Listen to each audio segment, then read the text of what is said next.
Well, could this happen here on November 1st? The Department of Homeland Security says, yes, it can. It's spending $80 million to batten cities down. You won't believe why, though. Like Greece.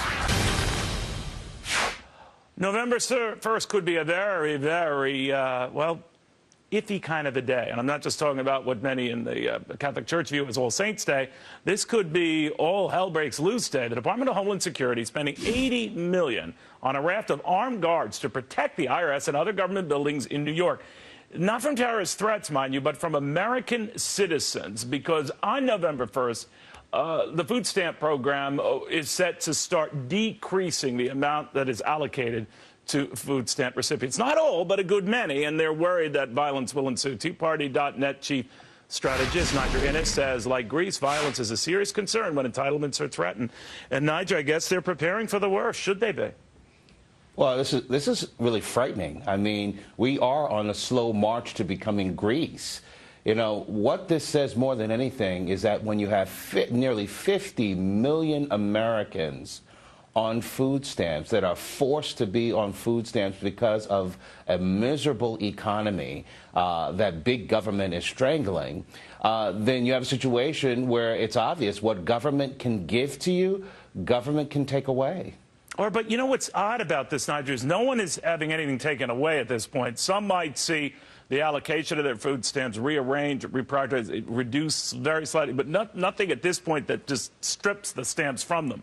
So let's say, I don't know how it works, if I have $75 worth of food stamps and I have $70, let's say, they are expecting riots over that. Should they be?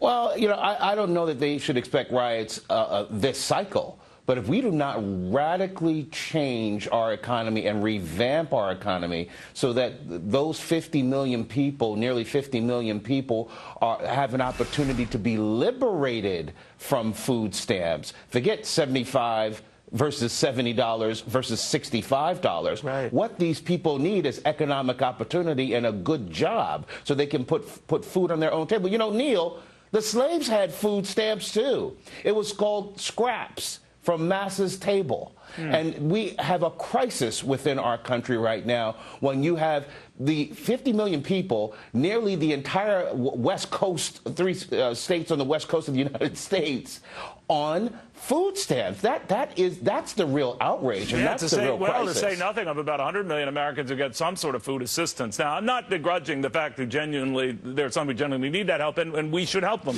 But it's gotten so out of control now that if it keeps going at this pace, of course, everyone will be on it.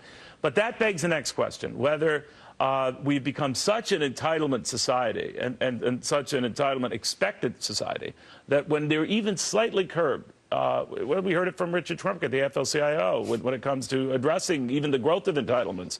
They'll be held to pay on any Democrat who dare tries. So it doesn't look like we'll ever get out of this.